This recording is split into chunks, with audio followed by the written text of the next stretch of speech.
New Thought Media Network is pleased to present The Inclusive Church, Ideas and Resources for Leaders of Multicultural Ministries.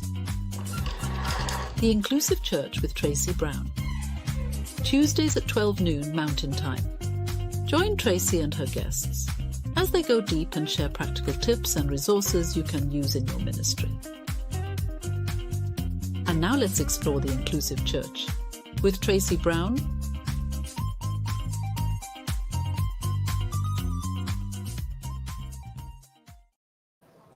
Hey everybody, Tracy Brown here, and you are watching The Inclusive Church. A couple of banners, a couple of comments that I always start the show with every Tuesday at noon Mountain Time. Comment number one, yes, this show is called The Inclusive Church. But when I say church, I'm not talking about a building. Instead of focusing on property, we are focusing on the people, the congregation, the members, the people, the guests, the visitors. The people are what make up the church. And if we didn't know that before 2020, the pandemic actually reminded us or taught us that it is not about the building we are in. It is how we meet, how we gather, how we serve, how we teach, how we engage in spiritual practice together, whether that is in person, whether that is online, whether that is at a park, whether that is like wherever it is. That is what I'm talking about when I'm referring to church. So how do we, in our spiritual communities and our spiritually based meetings and events and activities, how can we be inclusive no matter what the format or the structure is? And the second thing I always try to remember to take a minute to respond to is the assumption that some people have when I say leader, that I'm talking about a minister. Ideally, all ministers are leaders in the communities where they are serving, ideally. But even if they are the best leader in the universe, there are other leaders who are involved in making the church work. So if you are a board member or if you are simply someone who volunteers on a regular basis in any capacity, you are a leader because you are providing leadership to others and in service to the mission and the values for that community. So with all of that out of the way, what are we focusing on today? Today we are focusing on the secret fears of LGBTQ plus champions. Now, it is Pride Month, and it is also the month where there is Juneteenth, among many other things that we can celebrate or be aware of or honor. And next week we will be talking about Juneteenth.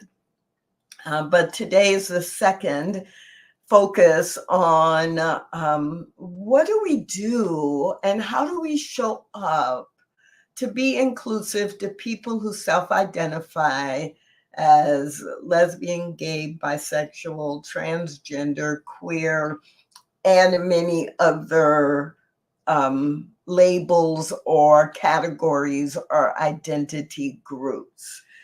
And one of the things that has happened over the years for me is as I've worked with different organizations and different leaders, it frequently comes up that people would love to have a higher level of comfort in being vocal about their support of and their respect for people who are members of the LGBTQ plus community. And so a few years ago, I actually interviewed a number of people and sent out a questionnaire and asked them questions like, what's easy for you being an ally or a champion for LGBTQ people and topics. I also ask them what's challenging related to these topics. And so today I'm going to summarize and share some of the things that I call the secret fears, the things that the things that people may not want to tell you, but you really need to know if you are invested in creating a spiritual community where everyone is welcome and everyone is valued. I'm so glad you're with me today, Shay, and anyone else who is out there. If you want to say good day, good morning, good evening from wherever you are, feel free to pop that into the chat. So as some of you know, whenever I don't have a featured guest, then I try to keep the segment to 30 minutes once I start talking. So, to be 35 minutes maybe total. And I do that because I know how hard it is just to kind of hear one voice. Plus, it forces me to get to the point and not just go off on a tangent in a lot of different directions, which is easy for me to do because I'm so passionate about this idea of creating spiritual communities where oneness does not mean or require sameness. So today I am going to focus on what are some of the secret fears that I have been made aware of or that I personally have felt and experienced. And I'm using LGBTQ plus champions. But if it's more comfortable for you to think about it or to use the term allies, feel free to do so, because I don't prefer the term allies, which could probably be an entire show all by itself. But the brief version is I don't prefer the term allies because often when people identify allies or identify themselves as allies, they are working from and operating from a mindset of, I am good. I have power or authority or reputation, and I'm going to use that for this group of people who are different from me. I'm going to use it to make their lives better. And so it's still often, not always, but often coming from a place of hierarchy. And so we can all be champions, we can all be allies, but I prefer and generally use the term champions because we are championing for a world where there is equity, where there is equality, where there is equal value and honor given to all people. And I am a champion for that. So you will mostly hear me say the word champion.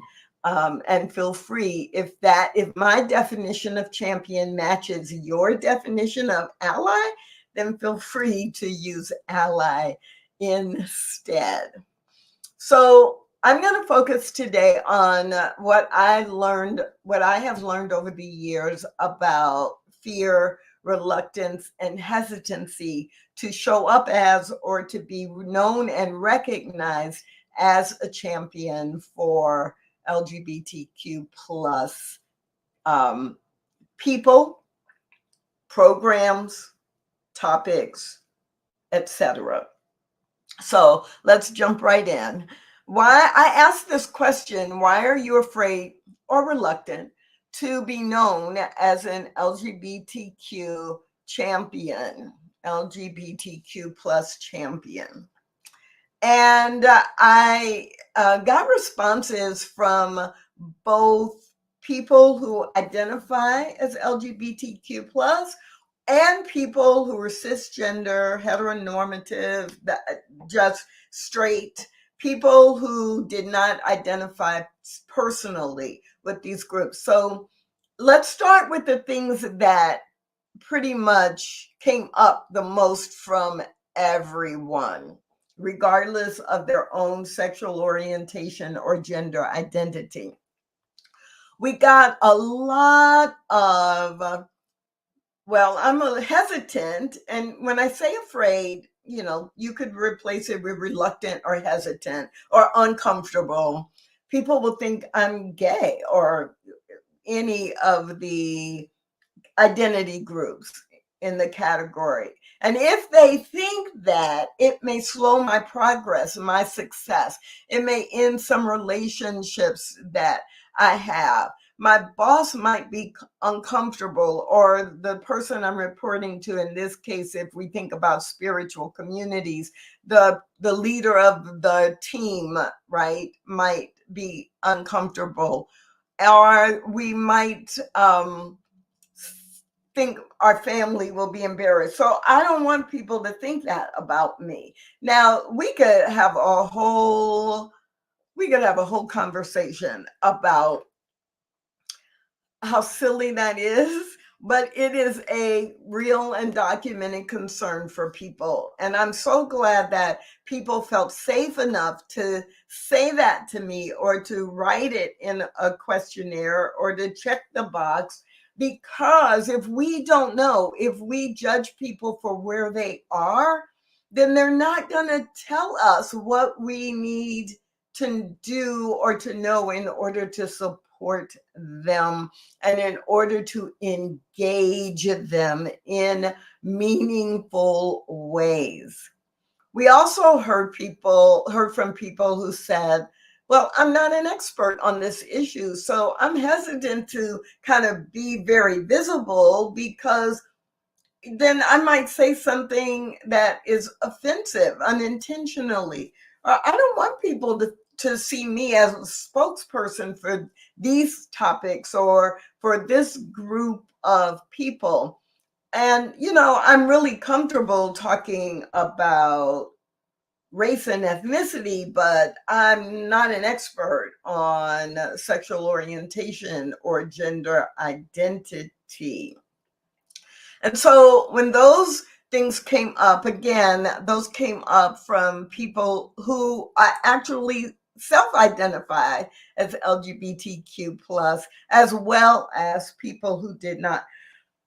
And so that's an interesting thing for you to keep in mind, that you will have people who are part of any identity group who don't necessarily want to be very visible in that identity for a variety of reasons. So we found that so interesting, that so many people, such a large percentage of people who did identify as LGBTQ plus, said that, there could be negative impact because I don't know for sure how others will take that or will take it in. And so in our spiritual communities where we teach every single person is a direct emanation of, or direct expression of, the one source of all life, then it's really scary if we have people, scary is not the right word. It's really unfortunate if we have people in our community who are concerned about being judged in a negative way because of their sexual orientation or gender identity. Now, some of the responses to the question were a little unique for people who did not identify as LGBTQ plus. And so we also had some additional responses in these two categories. One, I would be uncomfortable, if there were displays of affection between people who are the same gender. It's like I didn't grow up with that. I'm not as comfortable with it. Some people said they didn't want to be visible as a champion because other people might view them as a troublemaker. And people who were cisgender said I would be uncomfortable if I was the only straight person in the room or at that meeting or at that event. I'd be really nervous. And then there were a group of people who said that it's not their primary agenda, that they didn't want to be seen as a champion for one group or, for this group, many groups under the identity of LGBTQ plus, because it's not their main thing. Or they didn't want to be expected to go to marches and demonstrations, which often happens when we mistakenly focus on rights versus respect. And I'm not saying in our spiritual communities that we should never talk about LGBTQ plus rights. I think there are times when we could and should. But in general, if everything we do is focused on political topics and rights without framing it in the context of our commitment to show and be love for all people and with all people, and to demonstrate respect as a result of that, then people start thinking, oh, you only are trying to get me to march with you next month at some event. And you may have some people in your community who want to do that, but that can't be the basis of your entire focus. Also, it would take time away from a diversity focus that's more important to me.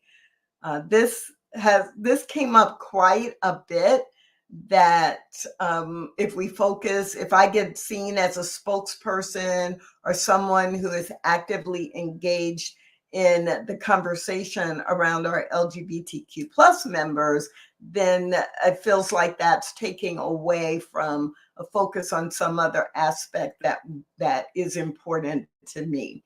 And then I don't waste my time on anything not directly related to my purpose for being here. This often comes up in our spiritual communities as people saying things like, I just came here for a Sunday service and I want a spiritual word. And this is not, what's happening with LGBTQ plus people or our members who are LGBTQ plus is not really important to me. I came here to talk about X, right? Or I came here to hear the minister speak about or preach about beauty or joy, right? Or peace. And so I'm going to share some ways to frame that in just a minute, but I want to make sure that you're hearing and seeing the primary categories of what came up in these conversations, in the questionnaire, and in talking with different people. So again, the questions were, why are you afraid or reluctant or uncomfortable to be known as a champion for LGBTQ plus people, topics, and events? So these three things just really hit me. These four things really hit me when I was looking at the original summary.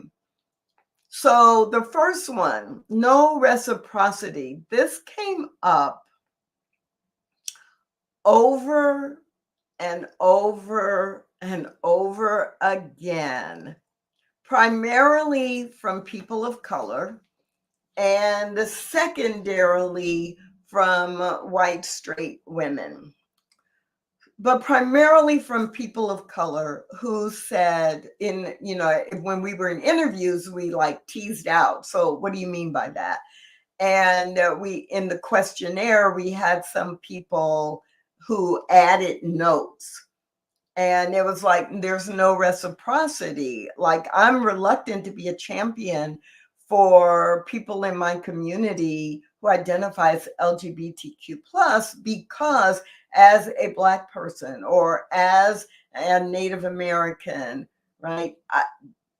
The gay community, the LGBTQ plus community has never shown up when when my identity group has been on the line or has been the target of discrimination or unfair treatment.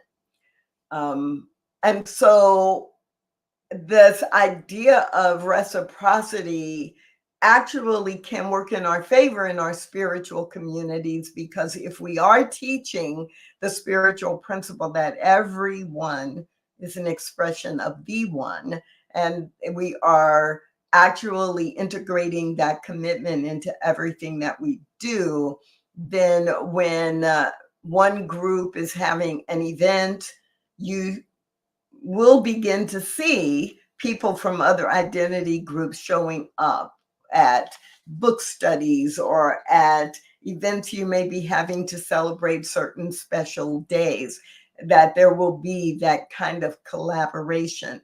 But one of the reasons people did not want to become known or to invest time in becoming a champion was because they had not experienced reciprocity from the LGBTQ plus community when they felt they needed support, partnership, collaboration.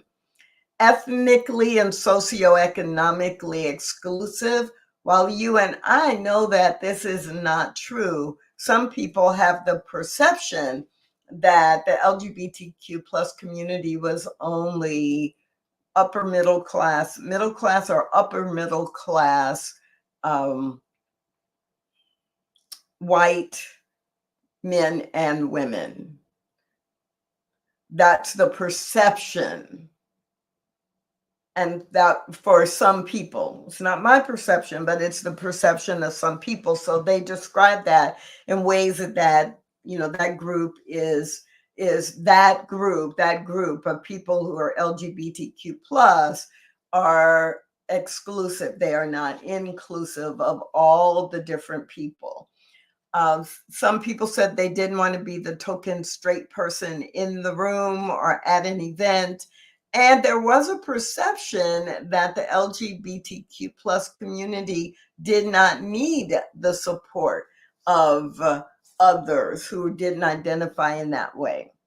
And so those are some of the perceptions that could be happening in your community as well.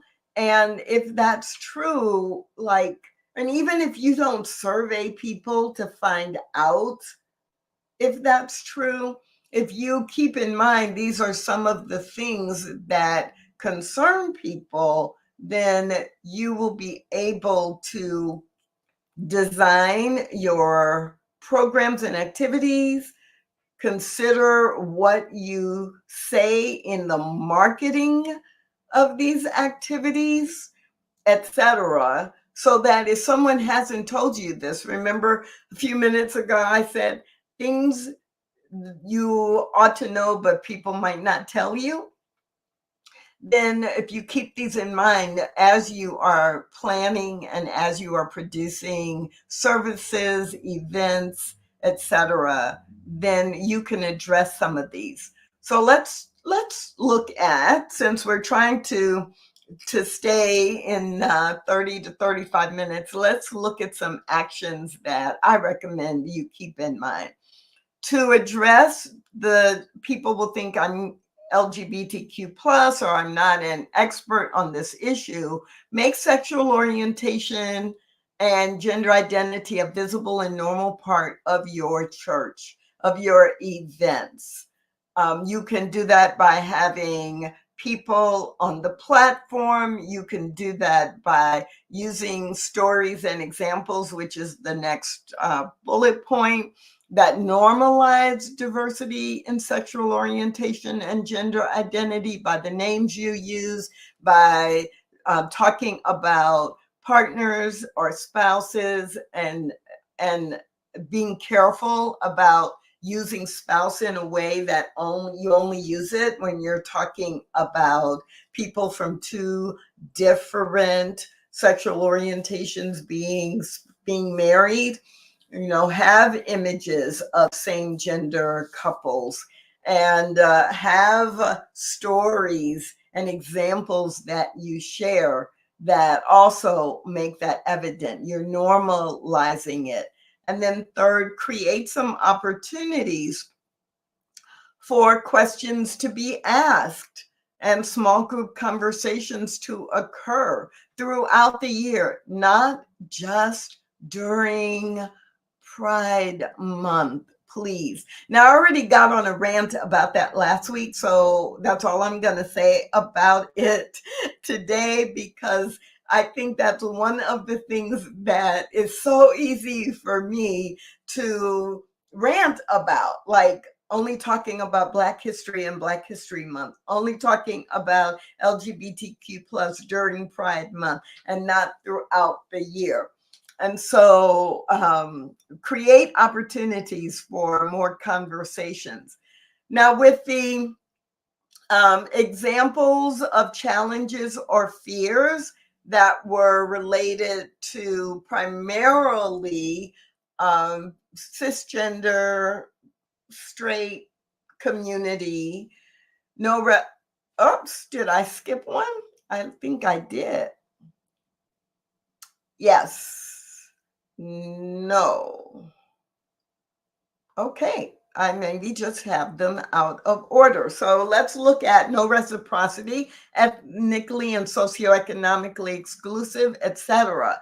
So some of the actions that you can take are to require collaboration between different affinity groups for special events and programs. So in my home spiritual community, we actually do have small groups. We have small groups for people who are over a certain age, our wisdom circle. We have a women's circle, a men's circle. We have an African-American circle, et cetera, et cetera, et cetera, right? We have a dozen different circles for people who share an identity or have a shared interest. And so we could require collaboration. So I know one year when we were planning to participate in our cities, larger communities, Pride Parade, we actually had people from 5 different affinity groups helping to plan it. So it wasn't just one thing. But throughout the year, there are other times when you want to create some opportunities. If you're having a fun event, have each of your circles or small groups provide 1 or 2 people to work on the planning team. And you can do that so that you tear down the silo effect, and you encourage people to get to know each other and to practice operating in the spiritual principle of harmony, even though they share some commonalities and also are different from one another. You also want to monitor the images you use and the examples you share to ensure racial, ethnic, and socioeconomic variety, and including if you are doing LGBTQ plus images, you want to make sure that you have variety, and you want to repeatedly define champion or ally in the context of spiritual principles, unity or oneness or both.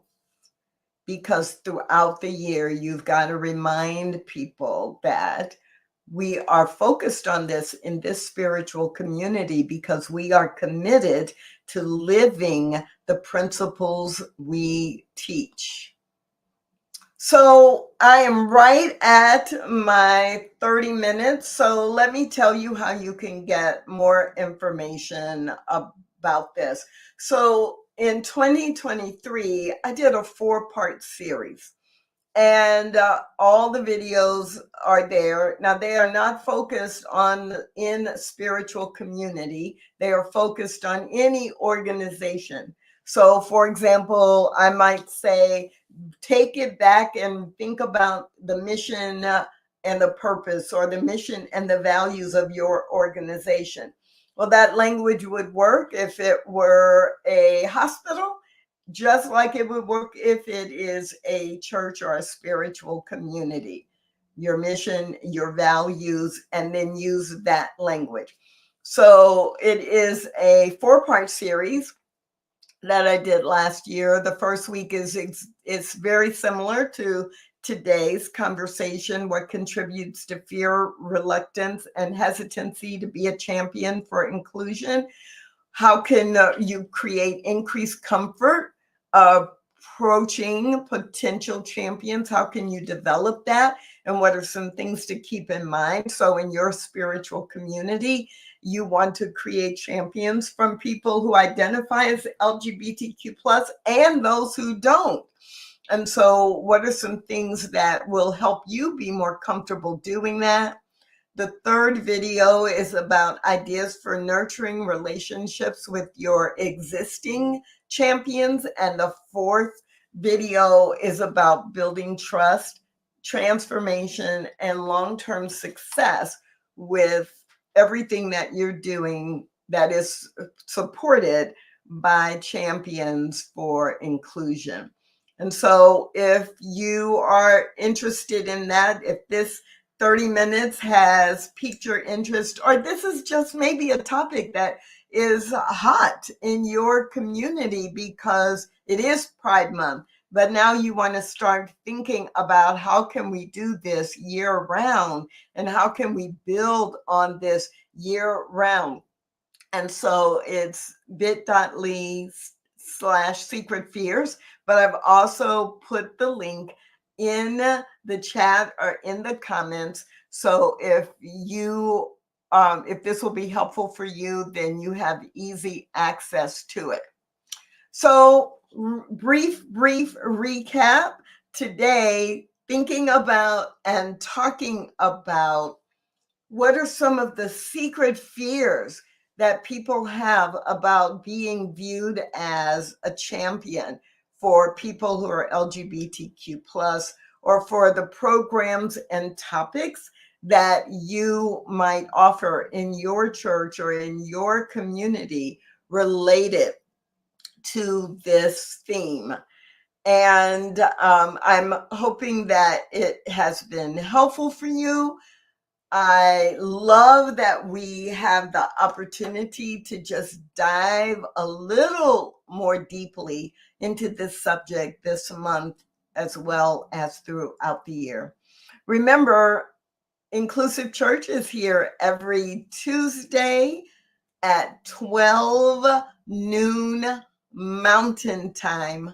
My name is Tracy Brown. I'm so glad you were with me today, and I hope to see you next week. Thanks for watching The Inclusive Church with Tracy Brown. Join us again next week at 12 noon Mountain Time.